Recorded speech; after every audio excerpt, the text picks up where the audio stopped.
Assalamu alaikum. Të nderuar miq, ju përshëndes duke dëshiruar që edhe emisioni i kësaj jave t'ju gjej mirë me shëndet.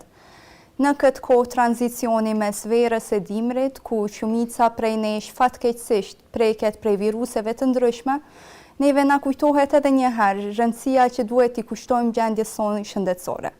E kësaj radhe do të flasim për rolin dhe rëndësinë që ka vitamina D në organizmin ton me magjistren e farmacisë që njëherët është edhe ligjëruese në kolegjin AAB, Laureta Berisha Kosumi. Mirë se keni ardhur. Mirë se gjeta, është në si të jemi studiant tuaj. E nderuar, jo rastësisht ju kemi zgjedhur juve si profesioniste e farmacisë për të folur në lidhje me këtë temë. Përkundër bindjes së shumicës prej neve që farmacisti e ka rolin vetëm ti shes barna që i përshkruan mjeku, vetëm ti shes mallin që ne e kërkojmë, roli juaj si farmacist është shumë më i gjerë, apo jo? Patjetër, Isra, roli farmacistit është rol i gjerë, nuk është vetëm në shitjen e barit, mirë po ka rol edhe në ruajtjen, edukimin e pacientëve dhe mirëqenien e plotë shëndetësore të çdo pacienti. Farmacisti është ai që është dora fundit edhe një zbarit, dora fundit e lëshimeve të paqëllimshme të mjekut, si dhe fjala e fundit për shërim të shpejt pacientit.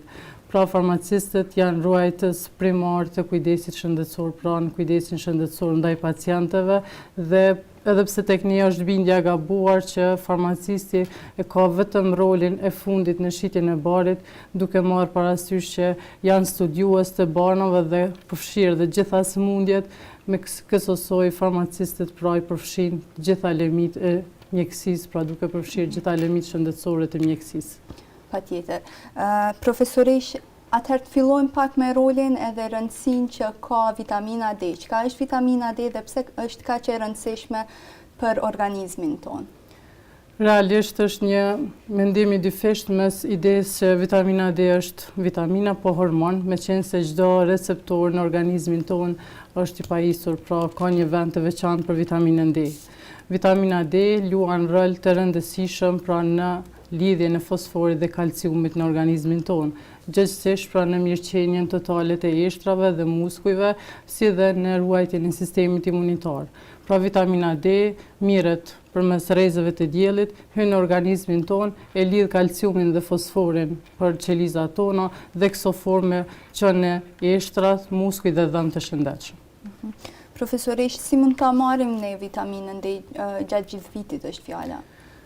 Është vërtetuar që një ekspozim pra rastësor në diell ose ekspozim 2-3 herë brenda javës në diell, ekspozim i duarve, fytyrës, krahëve dhe këmbëve, na çon në marrjen e vitaminës D, pra në ruajtjen dhe marrjen dhe ruajtjen e vitaminës D, pra në qelizat tona, pra dhjamora dhe këso forma ajo lirohet kurdo që ne kemi nevojë.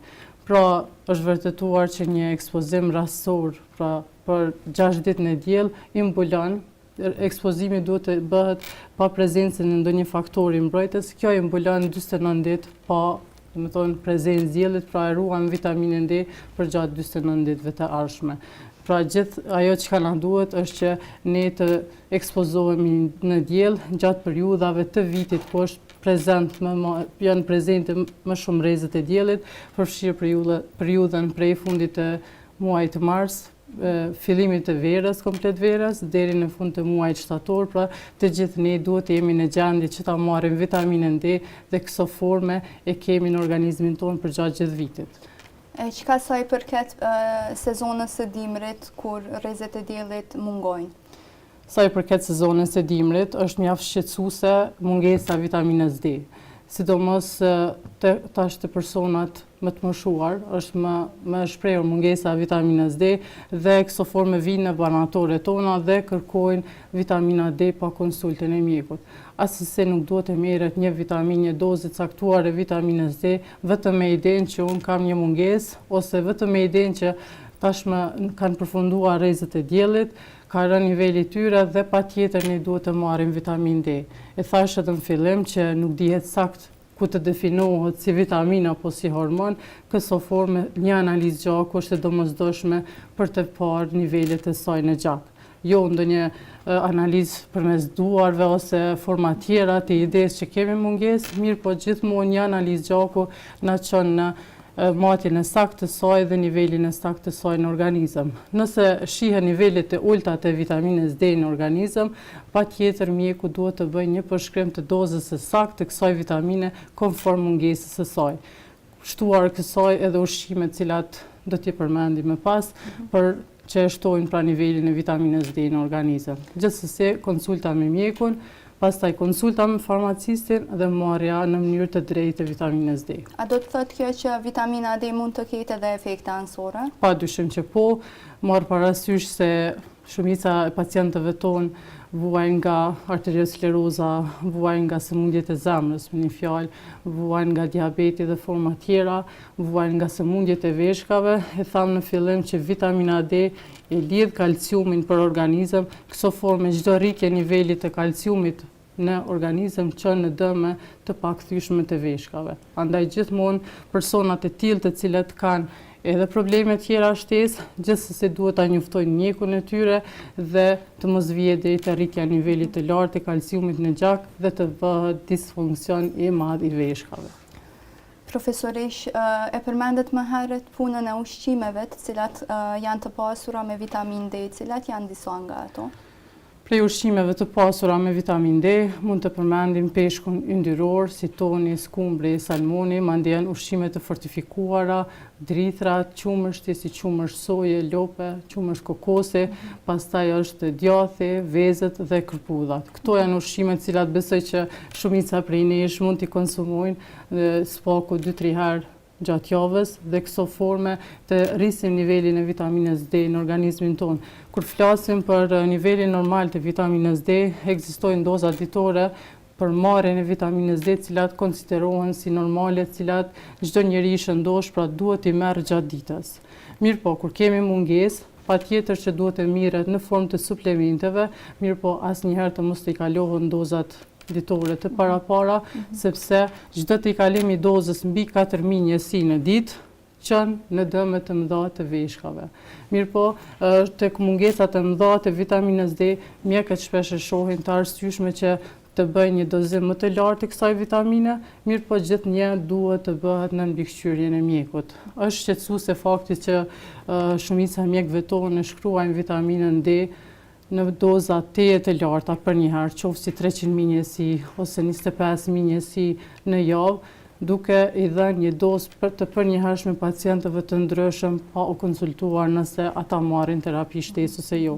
Kjo dozë sulmi, siç mund ta quajmë, pra çon në dëme të mëdha të veshkave dhe të mëlçisë, po ashtu pra mund të përkeqësoj arteriosklerozën, pra mund të shkaktoj demencë dhe mund të shkaktoj dëme tjera në zemër. Po profesorish, fëmijët si i marrin vitaminën D?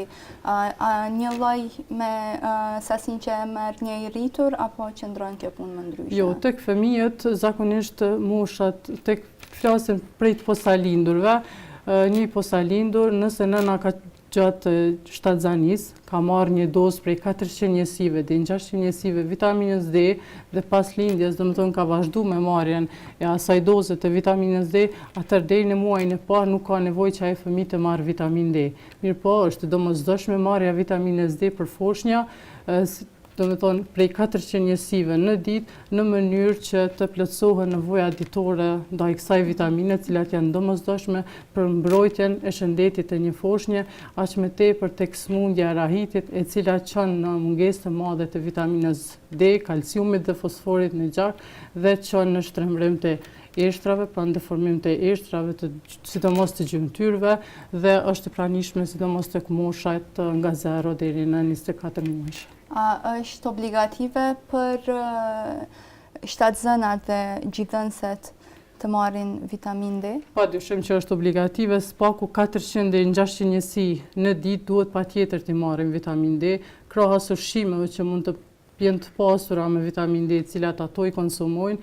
Kjo dozë prej 400 deri në 600 njësive është e domosdoshme. Fatmirësisht shumica e vitaminave prenatale dhe postnatale, pra që mirën gjatë shtatzanisë dhe pas lindjes, përmbajnë një dozë të tillë të vitaminës D. Kështu që çdo nëngjidhense si edhe çdo shtatzan këshillohet pra që të marrë vitaminat e duhura, qoftë gjatë periudhës së shtatzanisë, si dhe gjatë periudhës së paslindjes. Qoftë nëna gjithënëse, mirë po edhe ato nëna të cilat e ushqejnë foshnjën me formulë, patjetër që foshnja duhet të marrë dozën e caktuar të vitaminës D, e cila nuk gjendet në qumshtin formulë.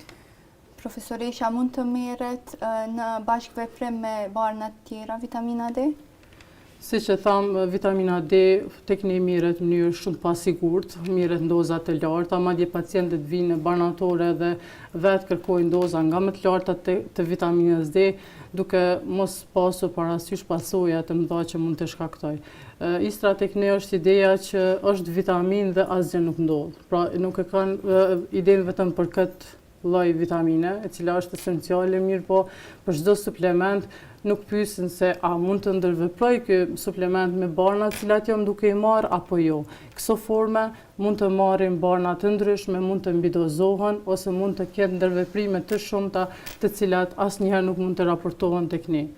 Pa dyshim që vitamina D mund të ketë ndërveprime me barna tjera, siç janë për shembull barnat antacide, të cilat e ulin aciditetin e stomakut, duhet të mirën vitamina D duhet të mirët 2 deri në 4 orë pas këtyre barnave, sepse këto barna e rrisin nivelin e kalciumit në gjak dhe këso forme përkeqësojnë pacientët cilët kanë sëmundje të veshkave dhe sëmundje të zemrës. Po ashtu janë një grup i barnave siç është digoksina, e cila veprimi i vitaminës D fuqizon veprimet e saj në zemër, sepse vitamina D rrit sasinë e kalciumit në zemër dhe kështu mund të shkaktoj ritme të çrregullta pra të zemrës. Po ashtu janë edhe një grup i madh barnash, kryesisht barna të cilat përdoren për trajtimin e sëmundjeve kardiovaskulare pra të zemrës, ndërveprojnë me vitaminën D duke fuqizuar efektin e tyre ose duke ulur efektin e tyre dhe këso forme pacientët mund të ndihen keq dhe mund të mos i dinë arsyet.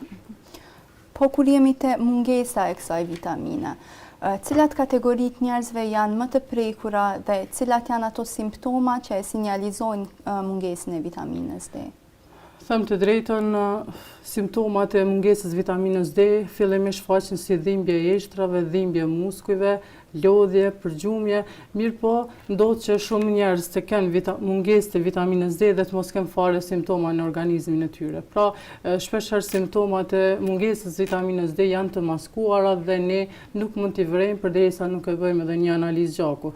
Ajo që ne mund të bëjmë është që në periudhat me pak me diell pra gjatë të vitit, të bëjmë një analizë të vitaminës D, ndërsa gjatë periudhave të ngrohta të vitit të bëjmë një ekspozim më të shpeshtë në diell dhe këso forme të mbulojmë mungesën e vitaminës D.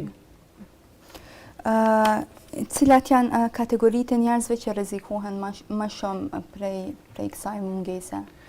Fillimisht i kisha cek të moshuarit, të cilët nuk mund të ekspozohen sa duhet në diell dhe nuk kanë receptorë të mjaftueshme që rrezet e diellit i kthejnë në vitaminë D. Po ashtu kanë ushqyeshmëri jo të shëndetshme, mirë po edhe në qoftë se kanë ushqyeshmëri të mirë, prapë është e pamundur që t'i kthejnë pra ushqimin në vitaminë D aktive. Pastaj kisha përmend persona të cilët kanë pjesë të madhe të mbuluara të trupit, persona të cilët janë obez dhe mbi peshë, persona të cilët kanë ngjyrë të errët të lëkurës, foshnjat dhe fëmijët deri në 5 vjeç, si dhe personat të cilët mendojnë që vitaminën D, pra ose personat që qëndrojnë më tepër në hapësira të mbyllura. Edhe këta persona gjithnjë kanë mungesë të vitaminës D.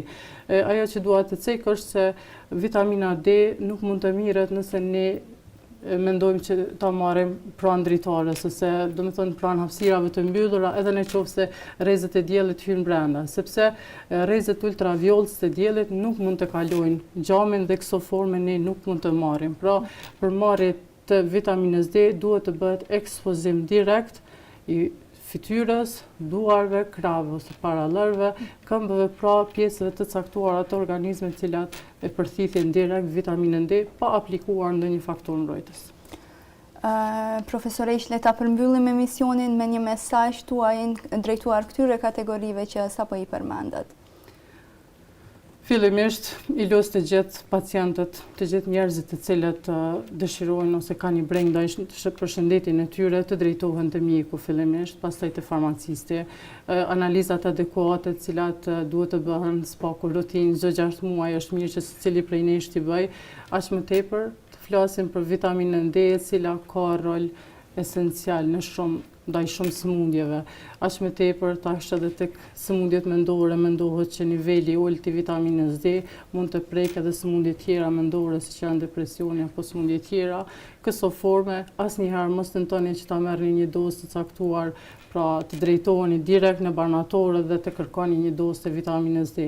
Asnjëherë mos merrni doza tepër të larta të vitaminës D, sepse padyshim që pacientët tonë marrin barna në forma të ndryshme, marrin barna që ne nuk i dim fare, kështu që marrin shtesë suplemente të kalciumit, fosforit, shumica prej tyre janë osteoporozë dhe vazhdimisht kanë suplemente të tilla në shtëpitë e tyre dhe krahas kësaj marrin edhe shtesë të vitaminës D. Këso forme mund të janë persona kronik me diabet, me hipertension, me arteriosklerozë, me sëmundje tjera shoqëruese dhe mund t'i përkeqësojnë sëmundjet që kanë.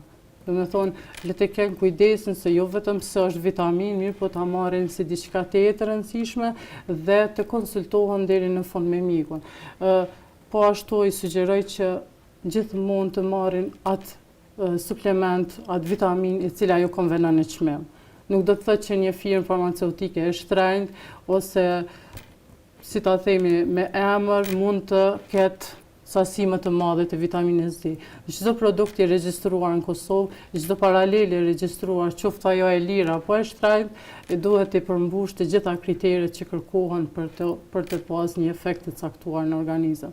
Andaj le ta ruajnë shëndetin, le ta kursejnë xhepin, le të konsultohen me mjekun dhe me farmacistin gjithmonë. Faleminderit shumë për këshillat e vlefshme që na i dhat dhe faleminderit shumë që ishit me ne në studio. Faleminderit, kënaqësia ishte ime. Miq të nderuar, me kaq po e përmbyll emisionin për sot. Deri në takimin e radhës, ju uroj shëndes të mirë. Esselamu alaikum.